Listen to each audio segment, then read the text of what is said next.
Halo, apa kabar? Jadi aku baru aja selesai nonton sebuah series di Netflix yang berjudul A Killer Paradox. Ini series waktu aku nonton lagi berada di peringkat 1 di Netflix, yang berarti secara penonton harusnya banyak banget. Dan jujur aja aku tertarik karena si temanya ya. Karena temanya kan adalah tentang masih berhubungan dengan pembunuhan. Yang udah pasti juga akan bersinggungan dengan yang namanya kepolisian dan detektif-detektifan, ya kan? Nah, series ini menceritakan tentang seorang laki-laki yang bernama Lee Tang, diperankan oleh Choi Woo-sik, yang merupakan seorang mahasiswa di sebuah universitas yang juga mengambil pekerjaan paruh waktu atau part-time untuk menjaga kayak sebuah supermarket gitu. Nah, kemudian suatu hari di perjalanan pulang setelah shift malam, dia itu harus bertemu dengan seseorang. Yang tidak disangka, terjadilah sesuatu yang pada akhirnya membuat dia harus membunuh orang tersebut. Nah, dari kejadian inilah, terus kita akan melihat bagaimana kehidupan Lee Tang setelah kejadian tersebut, dan sekaligus bagaimana proses penyidikan dari kepolisian, terutama dari detektif yang bernama Nan-gam, yang diperankan oleh Son Suk-woo. Jadi yang pertama, sebenarnya aku pribadi itu nggak menemukan banyak hal baru dari series ini, terutama dari temanya sebenarnya. Karena kan temanya tentu akan berhubungan dengan pembunuhan, dan yang ternyata juga akan berhubungan dengan balas dendam, yang mana aku juga udah bikin banyak sekali review film atau series yang ada hubungan temanya dengan balas dendam, kayak misalnya The Killer, The Glory, terus juga ada Mask Girl. Jadi bisa dibilang udah banyak banget lah series atau film yang temanya itu adalah tentang balas dendam. Nah, tapi dengan jumlah episodenya yang ada 8, jujur aja di episode 1-4 aku sempat bosen, karena bisa dibilang ya secara cerita kayak gitu-gitu doang. Plus secara karakterisasi juga kayak nggak terlalu jelas menurutku. Lebih tepatnya terlalu umum. Karena aku cukup yakin kalau seriesnya itu udah pasti emang menginginkan supaya karakternya itu terlihat seperti itu. Supaya karakter Lee Tang ini menjadi mahasiswa biasa yang kehidupannya tentu nggak akan spesial-spesial amat. Nah, tapi menurutku hal tersebut membuat karakternya itu menjadi malah nggak jelas. Karena bahkan setidaknya sampai episode 4 aja yang aku tahu dari karakter Lee Tang ini, dia ini pingin ke Kanada. Yang itu pun kan masuknya sebenarnya keinginan, bukan sifat. Dan karena hal ini, bisa dibilang aku dari awal jadi nggak terlalu mikirin banget untuk sifat dan karakterisasi dari karakternya masing-masing. Walaupun aku cukup tertarik sebenarnya dengan karakternya Nan-gam, yang detektif itu. Tapi kalau aku pikir-pikir lagi, sifatnya pun juga bisa dibilang kita nggak banyak tahu. Cuman kelihatan sebagai karakter yang dingin doang. Tapi bukan berarti acting dari dua pemeran utamanya ini, yaitu Choi Woo-sik dan Son Suk-woo, jadi jelek ya. Karena kalau dari segi acting, aku sih ngerasa hampir semua pemerannya itu bagus di sini. Bahkan untuk pemeran-pemeran tambahannya aja, kayak ada rekan polisi temennya si Nan-gam, itu aja udah bagus. Jadi emang lebih ke, menurutku karakterisasinya itu terlalu umum. Sehingga kita sebagai penonton juga jadi agak susah untuk ngebacanya. Tapi nggak seperti karakterisasinya, aku justru suka dengan bagaimana cara series ini dalam ngebawain plot dan ceritanya. Karena selama 8 episode ini, ternyata di setiap episode itu selalu ada aja sudut pandang lain dari jalan cerita yang sebenarnya bisa dibilang masih sama.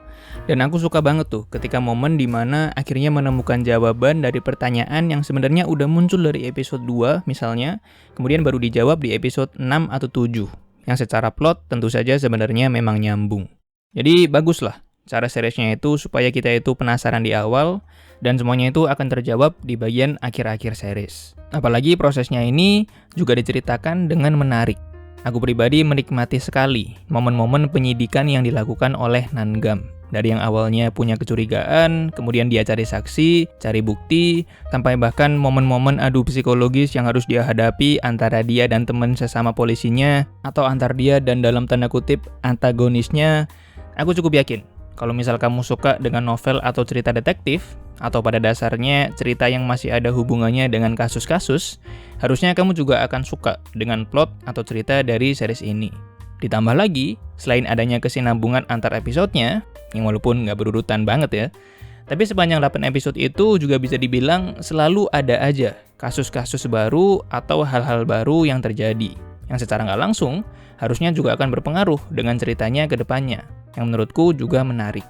Jadi harusnya dikit banget lah, atau bahkan harusnya nggak ada lah momen-momen kita itu bosen karena nungguin ujung ceritanya itu kayak gimana. Tapi intinya aku pengen bilang, kalau aku itu suka banget dan menikmati sekali, baik itu proses maupun plotnya juga. Dan sisanya sebenarnya adalah hal-hal yang kayaknya nggak terlalu signifikan, Tapi aku suka aja dengan keunikan seriesnya dalam menggunakan tokoh Batman dan Robin untuk dimasukkan ke dalam plot ceritanya, dan bahkan untuk dijadikan nama dari salah satu karakter di series ini, yang kalau dipikir-pikir lagi, kayaknya kalau secara motivasi dan secara jati diri, memang sih salah satu karakternya itu emang lumayan cocok kalau namanya itu jadi Robin.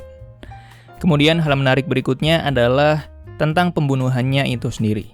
Karena seriesnya itu selalu ngebuat setiap kasus itu memiliki latar belakang, memiliki alasan kuat yang ngebuat kita sebagai penonton ya mungkin jadi bisa ngedukung karakter utamanya. Kalau misal kamu setuju sama alasan-alasannya tentu.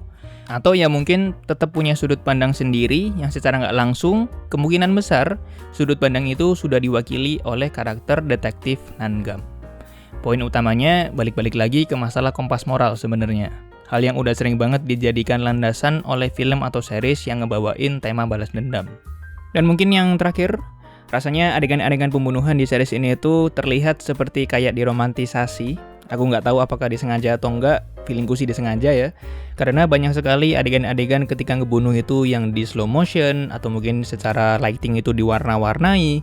Aku tahu kalau ini masalah selera, karena kalau buat aku pribadi sih bagus-bagus saja. Cuman di satu sisi yang lain, sebagai adegan yang kita tahu kalau itu adalah adegan yang sadis dan menyeramkan, tapi aku rasa ketika ada orang yang meninggal di dalam series ini, aku rasa impact-nya nggak terlalu terasa ke penonton. Karena ya balik lagi, seperti yang tadi aku bilang, agak terlalu diromantisasi. Tapi ya balik lagi, ini masalah selera. Ya tapi secara keseluruhan, aku sangat menikmati series ini. Aku suka dengan bagaimana penyidikan dari kasus-kasusnya. Aku suka dengan cara seriesnya supaya ngebikin kita sebagai penonton supaya nggak bosen dengan banyaknya sudut pandang atau perspektif yang ada di setiap episodenya. Dan yang utama, rangkaian plotnya yang emang berhasil bikin penasaran.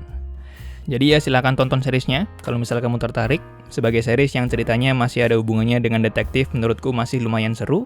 Tapi pasti kamu punya pendapat sendiri. Jadi terima kasih banyak sudah menyempatkan waktunya untuk menonton, dan sampai jumpa.